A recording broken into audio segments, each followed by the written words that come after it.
Hey, hello everybody, and welcome to Coffee with Kenobi, CWK, live every Monday night at 8 o'clock p.m. Central Standard Time. I am your host, Dan Z. Wow, good to be here with all of you. There we go. I thought the camera looked weird. Now it looks a lot better. All right, let's talk about some Star Wars. Hello, Ross. Good to have you, man. CWK Alliance style. That's right, I love it. Carter, good to see you, man. Hey, Blake, what's up? Hello, Tyler. Hello, Ian, my favorite Star Wars peeps. Yeah, man, you are right up there as well, my friend. Merry, happy Mando Monday. And, of course, me too. This is the way. It's CWK Day. Wow. All right, so we've got a lot of fun stuff today. The Mandalorian. This is going to be a very interesting episode to talk about. After the show, I'm recording Coffee with Kenobi with Tom Gross and another special guest that you will soon hear about very, very soon. Hello. What's up, Ethan? Hello, man. What's up? Very cool. Let's see what else we have going on. Trying to see if I can announce the surprise yet. I'm looking through my phone to see if I can share the good word. I can. Colby Mead is our other guest, so that's going to be fun. Again, hello, everyone. My name is Dan Z, of course, here to talk Coffee with Kenobi, Star Wars, The Mandalorian, all that good stuff. Let's go ahead and jump into what is brewing in the world of Star Wars. And now, let's see what's brewing in the Star Wars universe this week. Indeed.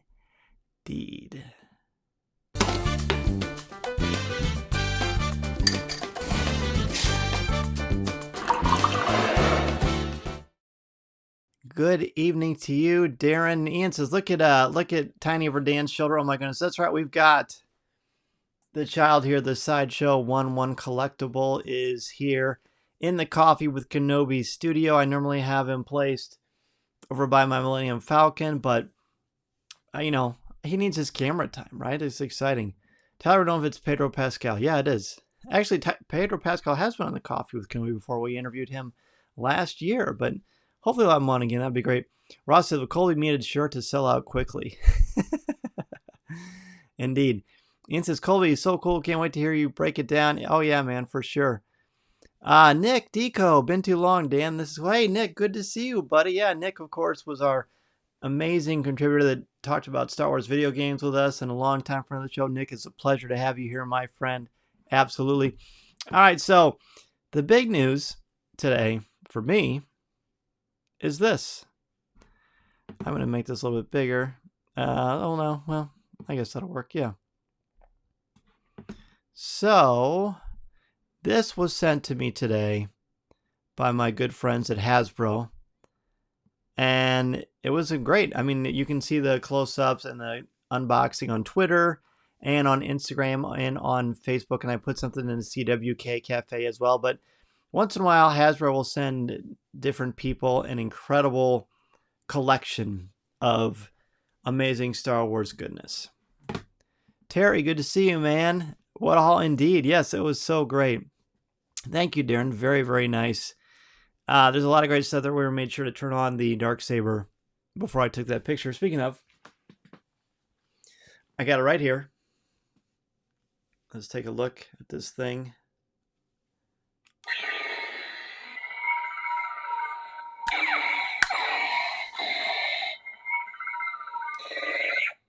It's great, right? Really, really nice. Let's just say that when we got this at our house, you've heard that noise pretty much. If you live here, you've heard that sound all night long. We've had fun with it. Lauren, yes, good to have you on the show. It is great. Hasbro sent this free product to me and a couple of other people in Star Wars that cover this kind of thing, so it's wonderful. We got a lot of Black Series stuff, and we divided it up. We had a lot of fun. Giving away some things, doing a lot of cool stuff. And let's see. Yeah, Carter, thanks, man. It's really, really cool. Highlights for me is this. I didn't even try to order this. I believe it was a Target exclusive. And because it sold out before I got a chance to do it. So thank you, Hasbro, for this. I'm not going to open this. I'm going to treasure this. It's going to go up on my wall. Another one they got. I had pre-ordered it, and it just wasn't coming in. It wasn't coming in, and now, I got it right here. So that's great. And then the only other main one, let's see, well, is behind me. It's the Armorer. So again, Hasbro totally came through so I could share these amazing products with each of you. It's been fun doing that and kind of sorting it out and figuring out where to put stuff in the collection. So great stuff. Makes you wonder how durable that saber is. You know, this plastic saber is it's nice. I mean, it feels a little more sturdy than the normal Hasbro, plastic lightsaber, but really, really cool. The sound is great. Luis, good to have you, my friend. Thanks for coming on. Tyler says the dark saber noise made my dog tilt her head at my phone. We had a lot of that over here as well. Brendan from Australia. Hello, my friend. Great to have you on Coffee with Kenobi Facebook Live. Wow. I love it. We're getting more and more people all the time, and I hope that continues. When you're here, your family, Star Wars family, bring a friend. It's great to have all of you here. All right. So there's that. But what you want to talk about and what I want to talk about is any big reveals we got for Mando Monday. So I think the biggest one, and I put this one first, is that amazing helmet that Hasbro has, the Black Series helmet. Of course, they've had some throughout the years. They had a Fett one. They've had a different famous ones, but this one went on sale today. It's a really, really striking one. I'm sorely tempted to get it, and it even lights up on the side as well. Also, we've got the Remnant Trooper. These, of course, are the troopers that face off against the Mandalorian in episode 3 of season 1, and they're noticeable because their armor is very, very dirty, but the Black Series one of that was announced today. And Funko, I feel like, is on top of things more than maybe anybody because they always have a Funko Pop that matches what we just saw. And this is the child with the egg canister, which we're going to talk a lot about. Blake pre-ordered the helmet, and I saw that, Blake. I was very impressed, very jealous, because I think that thing is going to be great. So you'll have to be sure to send some pictures when you get that. I am curious to see when they told you it was going to come in. All right, and then so on the fun side, there's a couple of fun T-shirts. On the left, you've got different helmets of different Mandalorians, which I think was sharp. And for some reason, the PR picture has it in sand, but that just makes it a little more interesting. Minta says that helmet looks amazing. I'll have to hide it from my oldest nephew. That's funny. On the right, you've got that great image. It's almost like a comic book version of the Mandalorian, which I thought was cool. Yep, Ian, I thought you were the first person I thought of. I figured that you would be interested in getting that one. And then we've got a couple of electronics. We've got an OtterBox, Expressions of the Child on the left, and then we've got an actual Baby Yoda Apple Watch band, which I think is cool. And they have strategically placed the image of the child right up there on the actual watch face itself. So really fun. I really think that was cool. A lot of great stuff. I mean, every week there's Monday in the mornings, they always announce what they're going to have for new Mandalorian stuff. And then typically at 4 o'clock Central Time. No, that's not true. 4 o'clock Eastern Time, 3 o'clock Central Time.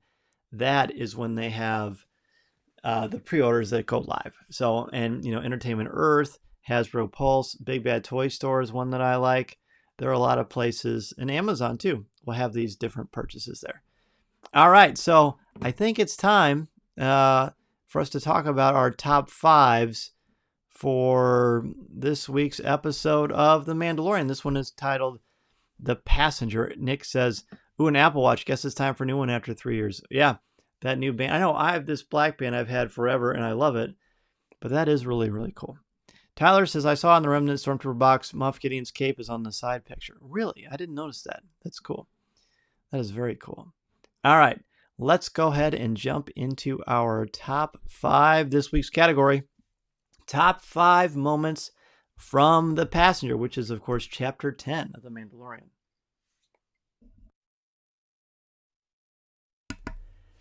So I'll just say off the bat, and I'm going to get into this in a lot more detail with Colby and Tom when we record, but I didn't love this episode. I actually struggled to come up with a top 5 for this because I couldn't think of 5 things I really liked about the episode. And I know That's surprising, but I'm always going to be honest, intellectual honesty and critical thinking, But that doesn't mean that there isn't gold in there somewhere. And I'm hoping that after I talk with each of you tonight, that maybe I'll find some more things that I did like about the episode. Okay? Let's see how we all do on this one. And feel free to share your overall thoughts on this as well. But my number 5, and also with you. Okay, I put this there because towards the beginning part of the episode, when the Mandalorian is flying, he's flanked by those 2 X-Wings. At one point, the Mandalorian Din Djarin says, "May the Force be with you." Kind of says it sort of begrudgingly. I was a little surprised by that, by the way, that he would say that, because he didn't seem to know much about the Force before, but I'm sure he knows the local colloquialisms and it's part of survival.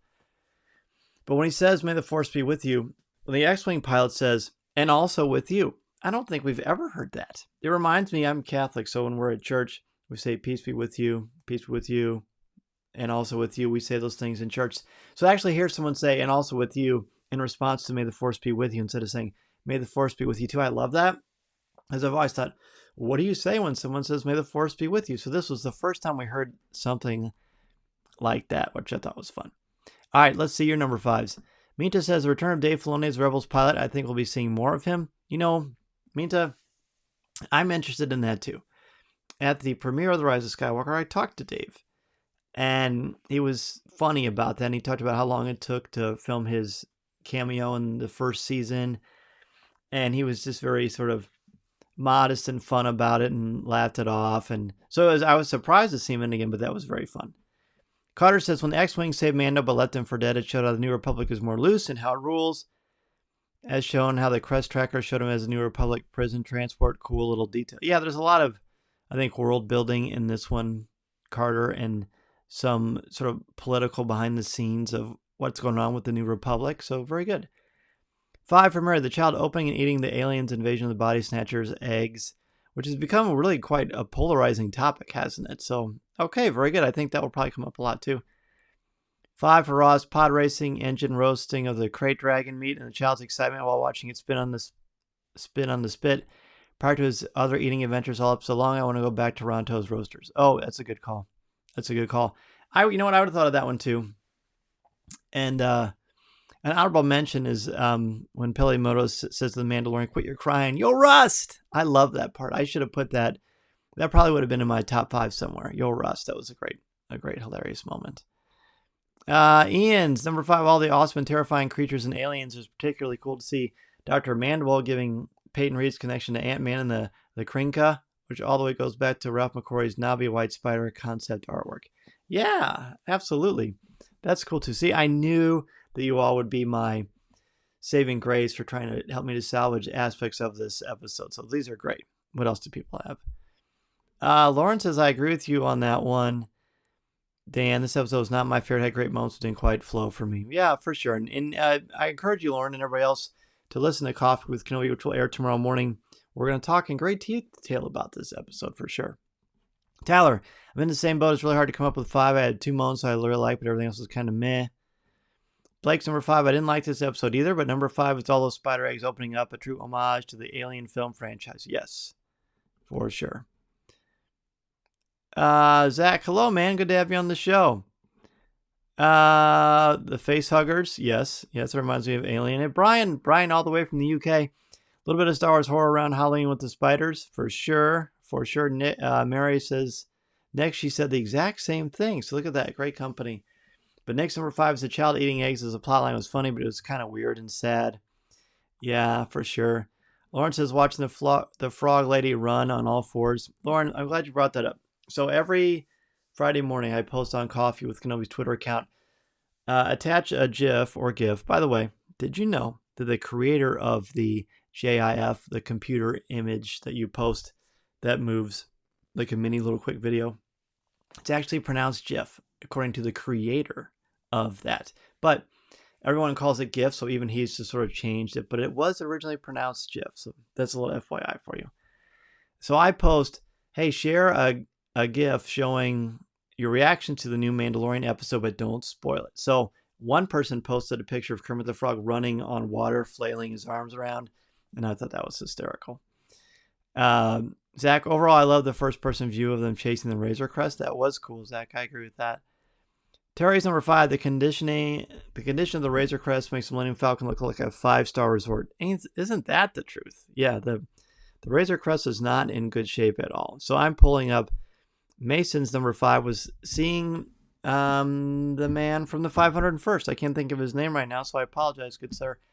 But yeah, having somebody from the 501st actually in the episode, what a great thrill that must have been. I've seen a lot of images of him in his cosplay and the things he's built as a member of the 501st, and that guy knows his stuff and he builds high quality stuff, so it was cool to have a reward like that for someone. Let's go to number 4. My number 4, as Minta said for 5, was the return of Dave Filoni. I thought that was fun, and again, I was very surprised to see him back. I very much got the impression that he liked the experience, but he didn't consider himself an actor, but he was back, and I thought he did a great job. He got to use his rifle, fly an X-Wing. Doesn't really get much better than that. Very cool. Number 4 for Minta, the Krinka spiders. I had no idea they were supposed to be in The Empire Strikes Back, and I forgot that they were in Rebels series for a while. Seeing them as a live-action creature was amazing and terrifying. I agree, and I didn't initially think of them in Rebels, and then after a little bit, I'm like, oh yeah, of course. But I couldn't think of the name Krinka, and it was actually Holly Fry's post that made me think of that. So that is cool, and they continue to bring in stuff from other aspects of Star Wars. We're always being rewarded for as much as we consume in the world of Star Wars, which I think is so nice and so cool that they do that and they care so much about the fans. Let's see. Number 4 for Ian, the score, another chapter, another beautiful, completely unique score from Ludwig. But when will we be able to stream them? You know what? Last year they had every episode.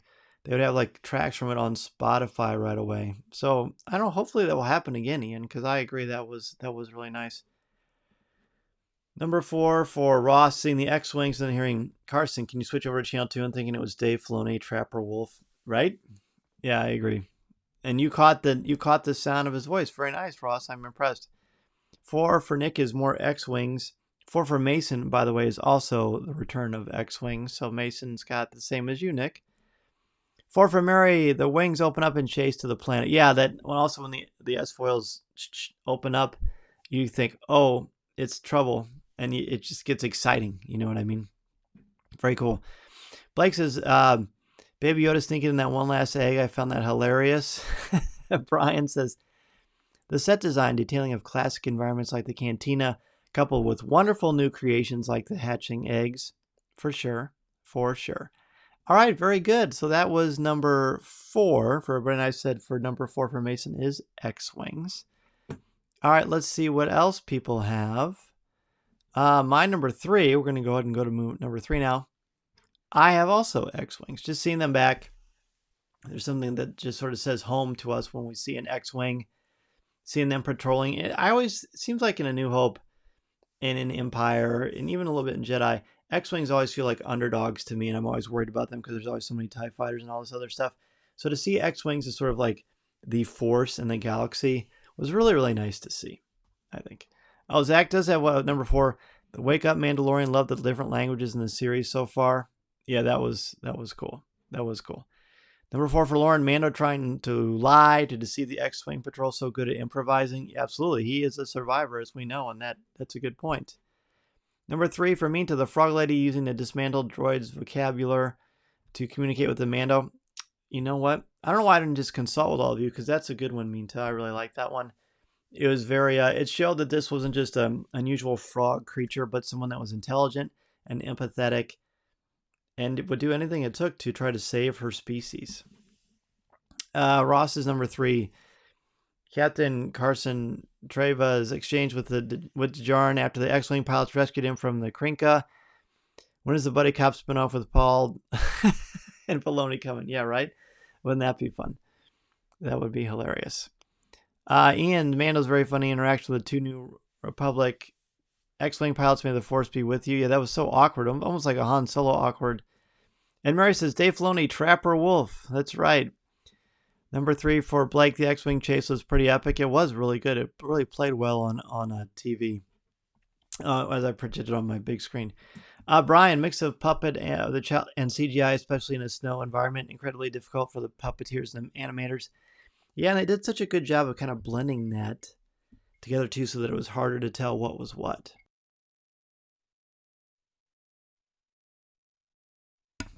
Excuse me. I remember to unmute my microphone this week, everybody. How about that? Let me pull up what Mason had for number 3. Number 3, Mason also had Dave Filoni in the Return of Dave Filoni. Next, number 3, the egg canister itself is a very cool prop. I wonder how they created the eggs to really give off that bounce and like squishiness. Yeah, I agree. That was cool, and probably it'll end up being sold at Celebration at some point. Did you all see the Mudhorn egg that they're selling at Celebration? Well, maybe we'll have to go over some of that merchandise next week. That was pretty fun. Zach says the ice webbing, pretty legit. Oh yeah, that was super cool. And when that happened, I said to Mason, "Uh-oh," because I knew that was going to be a problem. Lawrence, number 3, the frog lady enjoying the hot tub with all of her babies. Yeah, I had to explain that one to Mason. Why is there like a hot... He said, why is there that there? So, well, that's a hot spring. I had to explain what a hot spring was. But the pacing in this one was very interesting, how it sort of laid itself out. Nick, it's so good to have you here, man. So good to have all of you here. Let's see. Let's go to number 2. Boy, this show's going fast. Really fast today. How about that? Number 2, the airborne rifle. What do I mean by that? I mean, at the beginning of this episode, there's a sequence at the beginning of this episode that is extraordinary action. It's very well directed. And at one point, the Mandalorian is surrounded, and it looks like he's going to be blasted, and he uses his grappling hook, and he grabs the rifle, and he slings it back, and it hits right behind. It hits, boom, it hits the 2 guys behind him on either side, and they knock out. I thought that was a really great sort of a kung fu move that hard to believe it actually ever would happen, but it doesn't matter. It's Star Wars. It's supposed to be fun. So I really like that airborne rifle move that they did. X-Wings for 2. Tyler says, the X-Wing pilots, I got a kick out of Din asking for help, and the pilots being like, nah, and taking off. Yeah, I'm going to talk about that a lot, actually. Minta says, being pleasantly surprised that Dee Bradley Baker was the voice for the Frog Lady. I had no idea until the end credits. I didn't either. I thought that was cool, too. Number 2 for Ian. You okay? It was great to see the very strong parent-child dynamic threaded throughout this episode, especially cuddle time inside the Razor Crest. Yeah, that was sweet. Like having them laying in there together. I thought that was really, really cool. I like that, too. Again, I should have thought about that more. Taking out little things like that add to it. Mary's number 2, Frog Lady talking through the droid. A lot of people really like that sequence, and I'm glad. Cutter's number 2, when Mando didn't immediately shoo away the droids when he landed. I think him being saved by a killer droid changed his mind. I agree with you. That's a good call, Carter. A very good call. Let's see. Ross's number 2, the haunted clinking of the Krinka legs tapping on the frozen glass and metal of the ship gives way to Ludwig's score during the false start of the Razor Crest triumphant escape. Intense horror story stuff. It really was. It was really good. And Craig is here. What's up, man? Craig says the alien homage, which is definitely one that people really enjoyed. Zach, when he lets him take his jetpack and then controlling it, hilarious. That's going to come up pretty soon. Nick, the child not saving the day and being like a kid, not listening, being scared, added a lot of levels to, oh yeah, this baby Yoda is really a child. You're right about that. You were so right. And it's a good reminder for us, I think. Absolutely. I'm laughing because my wife just responded on my on Instagram. I did a whole bunch of stories today, and I posted a boomerang effect of me with the darksaber, and I put cool or dork, and my wife wrote a comment that was really, really funny. I love. All right. Let's see. I skipped this one. Lawrence says the frog lady pulling out her pistol to save the child. I guess I'm a frog lady fan. I guess you are. And have they said the name of this amphibious creature yet? I would love to know. Blake says the opening fight sequence on Tatooine, was I disappointed Boba Fett didn't roll out from under a rock? Yes, but the jetpack kill had me laughing hard. Brian's reinforcing that the child is a one individual. What may have lacked in plot progression, there was some important reaffirming on characters, and perhaps we reflect back to this episode later in the series. You know, I think that's true, Brian. And as I rewatched episode 1, I was reminded again of how actually there are no fillers in The Mandalorian. I've seen a lot. I feel like when people say this is a filler episode, I feel like you're not really giving it a full credit and you're not really thinking it through all the way, because I don't think with 8 episodes they have to be so judicious with the storytelling that there will not be fillers. But later it will be more apparent why certain things piece together. And I think I can say this is my least favorite episode of The Mandalorian of seasons 1 and 2. But that doesn't mean it won't have merit later. I hope that's the case, and I just feel like it will. Oh, Zach says Misty Rosas, the official name. That's great. I didn't know that. Zach, thank you for sharing that. Do you know where you found that from? Because I want to look more into that. I know they posted an image on StarWars.com, but I just didn't see a name anywhere. So, all right. So number 2 for Mason is when all the spiders suddenly showed up and it suddenly became like a chase sequence and it was very, very intense. But number one for me, well, I said I didn't love this episode because I didn't. My number 1 from the episode The Passenger is the jetpack. Oh my gosh. I can honestly say that when that alien takes the jetpack and runs off all smug like it got away with the ultimate score, and the Mandalorian just calmly shoots the jetpack up into the air, and then it falls, and then boom, over. And then Baby Yoda, or the child, looks up at the Mandalorian like kind of amused, like, did I just see that? And the Mandalorian just goes, that thing, I can tell you honestly, that is the funniest thing I've ever seen in Star Wars. In 43 years of Star Wars, I've never laughed harder at something. I've laughed at Star Wars many times. We've had top 5 funny Star Wars moments. But if we made that list again, that would be my number 1 of anything in 43 years. Mason and I laughed so hard. We were eating cereal this morning. Mason laughed so hard I thought he was going to go bleh with his cereal everywhere. So funny. And I wish the rest of the episode had the same spirit as that opening sequence, but it was not to be. It was not to be. But my gosh, up and away. So funny. Oh, that's the person who wore the costume. All right. Thank you, Zach, for clarifying that. Everything that appeared to be a filler has come full circle later on. Exactly, Terry. So that I think it will pay off later.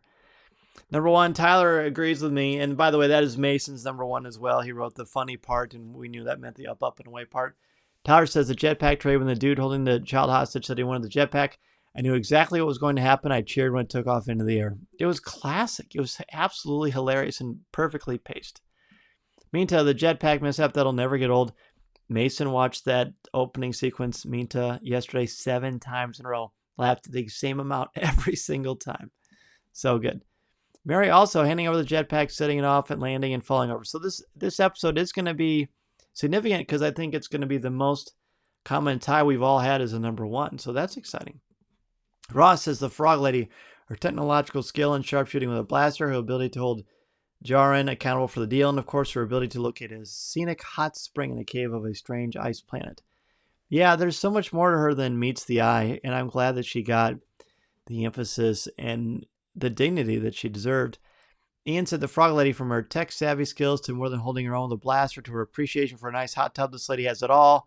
Really big fan of hers. Brian, old school tripwire on the speeder bike, classic. That was cool, and it made me really nervous at the beginning. Blake, seeing more of Mos Eisley in the canteen itself. Anytime I'm seeing those places on screen, I'm truly in a galaxy far, far away. That's nice. I'm glad. Jeff, the way the child is watching and learning from Din every time he interacts with a person and a problem, it's molding his personality. You know, Jeff, I've been thinking about that too, and how that may play itself out. Meantime, honorable mention the child snacking on the eggs, despite the fact that Mando told him they weren't food. And Darren also, the child won't stop eating the eggs. Zach says number 1, the Razor Crest. Just in seasons 1 and 2, the crest is more iconic than most ships. The fight it's been in, the hard hits it takes. Lauren's number 1, when Mando wanted to give up on the deal, but he was reminded of the Mandalorian code, he still believes this is the way. I was surprised he's going to give up on that deal too, and I feel like that's a little out of character, but then I think that showed he was human, and he got frustrated. Number 1 for Nick, tie between the Frog Lady and the new pre-Empire Razor Crest X-Wing exchange. There was a lot new content in the universe to digest, a new species with some screen time. Why would the Empire allow some pre-Empire ship not to be displaying a beacon? Curious for Palpatine, who has total control. Yeah, I think we're going to see more of that. And I found myself kind of thinking about what that means and how it might sort of play out later into sort of how this whole galaxy works. So fascinating stuff. By the way, the child during this entire Facebook Live has not eaten anything in my office, I'm proud to say. So let's hope that continues. All right, very good, everybody. That was fun. You did help me to make a little bit more peace with this. Still not my favorite episode, but you pointed out a lot of great points. And again, my honorable mention, I want to point, I probably would replace number 2, I guess, or 3, I don't know. But when Pelimoto says, "Quit crying, you'll rust," I thought that was funny too. But next week's top 5, no surprise. Top 5 moments from The Mandalorian Chapter 11. We never find out what the titles are going to be until they actually air for the first time. So this will be the next one. And I'm hoping that this is super fun for all of you to be able to have your voice. Because I really feel like, and I've said this often, I really feel like the best thing about Coffee with Kenobi is that you all have a voice. And with Facebook Live, you all get a chance to give me your feedback, and I can interact with you right on the spot. It just is really, really great. So let's jump into Ask Dan Z. We've got some questions coming up, so I'm very happy about that.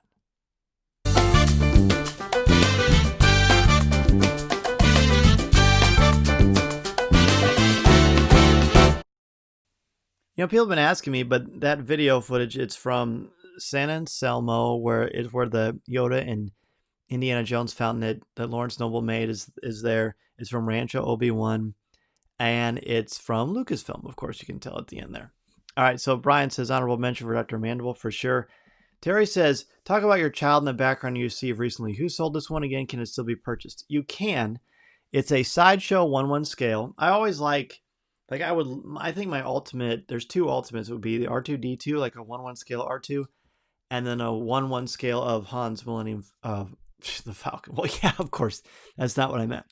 I meant a 1/1 scale of Han and Carbonite. So I've always been a sucker for that stuff, but it's always very much out of my price range. But this was more reasonable. It's still expensive, but it looks great. Now, does it look exactly the way that I want it to? I mean, I don't know. I mean, it's supposedly molded off the puppet, but it looks good. In the hand, it's got the magnetic piece to hold the shifter, which is fun. So it looks great in my studio, so I'm really proud of it. And yes, you can still purchase it, for sure. For sure, Terry. Always worth the wait every week. Thank you, Minta. I agree. You guys make this so much fun for me. I love it. Mary says, I love these top 5 of these episodes. Makes me watch for fun and more in depth. Exactly. So then you can weigh in on it and just sort of give your immediate reactions and then have everybody comment, which is fun. Update, with a little more than 2 hours to go, the Razor Crest is backing from over 26,000. Gonna take the plunge, Dan. Gosh, I got a couple hours to kind of weigh it in my brain. Where would I put it? I like the Razor Crest a lot. Nothing comes even close to the Falcon for me. So I gotta decide. And then getting that helmet looks cool too. Terry says, did you break down and purchase the HasLab Razor Crest? It's 26.2 thousand. Yeah, just like we just talked about. Not yet. Terry, what about you? Did you get it? I feel like you got it, unless I'm imagining differently. Blake says he's been playing Squadrons nonstop on the Xbox, so if Dan was a Rebel or Imperial pilot, what's his ship of choice on both factions? I'm a classics guy, so I'd probably just do the X-Wing and then the TIE Fighter. I'd have to play with it. Ross would know, because obviously Ross was on earlier, and Andrew talking about their experiences with that game. Ian says, great minds here. That's right. Two of the greatest right there. Nick says, I need to play some more. I haven't had too much time. Great game. Good, Nick. I was going to ask what you thought. Tyler says he saw the Falcon at Target the other day. The box size was massive. I know. See, that's the thing. Like, I'd almost rather have the Falcon than the Razor Crest, but the Razor Crest, I don't have much time to decide. If anything would make me pull the trigger on the Razor Crest, it's the soft goods cape. I mean, with this guy, I mean, he looks great and the Beskar, but it's like the plastic cape. But the only way to get the soft goods is through the Razor Crest. But then I have to open him up. See the dilemma I'm in. Let's see. Do I have any thoughts on the new Star Wars Holiday Special? I do. I think it looks hilarious. I'm hoping to see it very, very soon. Gosh, I love the trailer. We watched the trailer repeatedly. I thought it was great. Minta, what did you think? I thought it was very, very fun. So Terry got it. He was 23,955. Wow. That's cool. Congratulations, Terry. I can't wait to see what you think, what you and Ian think about it. Ross says the TIE Fighter is tough to fly. I remember you saying that because it's really fast. The turns are tricky and there's no shields. Brian says the Lego content has always been fun in Star Wars. Should be fun. I agree. So I've got a little bit of time. So what do you think, everybody? Should I make the plunge and get the Razor Crest? It is a one-of-a-kind collectible. I wonder how soon they're going to ship. Anybody have any ideas on that? Because that's interesting. Blake says, do you think we'll see a lightsaber this season on Mando? I know it's speculation, but a fun question. I don't know. I mean, I feel like we're going to see the Darksaber again, so if that counts, then...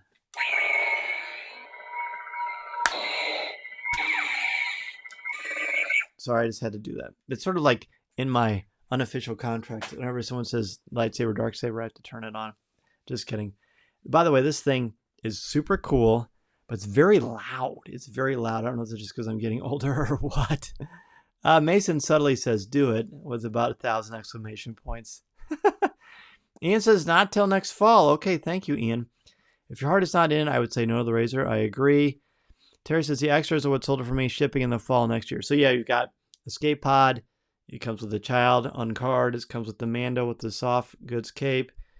It comes with the Carbonite. It comes with the stand, which is great. And then it comes with that Elder Jawa, which I could care less about the Elder Jawa, but it's still fun. Plus, think of all the awesome extras you get with it, including that awesome display stand. The display stand is the ultimate thing. The Razor Crest can be your Christmas present from the family. Oh, Mary, that's good. I don't know whether I should be happy or consider you another enabler, which I've had a lot of important enablers in my life, so that's a big compliment, by the way. So, that is a good point. I'm going to think about that. I'm going to marinate on that a little bit. Very, very interesting. So, Carter says, I think The Mandalorian is an awesome show and doesn't deal with any Jedi themes. It's just original Star Wars. I think they're trying to steer clear from the Jedi versus Sith storyline. You know what, Carter? I'm glad to hear you say that. It's really one of the first things that really is full-bore Star Wars that doesn't involve the Jedi at all. Now, Resistance did that. The animated Resistance did that. But this is doing it on a whole other level, so that's a really good call, Carter. Well, everybody, thanks so much for joining us on Coffee with Kenobi. By the way, speaking of Coffee with Kenobi, this week, we talked about the Marshall with myself, Clayton Sandell, and Drew Taylor, some of your favorites. And it was a great show, a lot of fun. Drew was certainly his squirrely self and really silly. And we had a lot of fun analyzing it and breaking it down this week on Pour Over. We also looked at the Marshall, but it was me, Tom, and Corey actually talking about it. You get to hear the three of us talk about it. And since that's only a pour-over thing, that was fun to do. If you're interested in becoming a member of the CWK Alliance, that would be wonderful. You can join the CWK Alliance at www.patreon.com/coffeewithkenobi or www.coffeewithkenobi/CWK Alliance. May the Force be with you, Minta. It's good to have everybody again. Always so much fun. We'll see you next week for sure. Nick, great to see you as well. Looking forward to having you on. Brian, thanks for joining us all the way from the UK. Posting it early too. Of course, man. Happy to do it. And Mary, wonderful week. I hope you have a wonderful week as well. Let's see.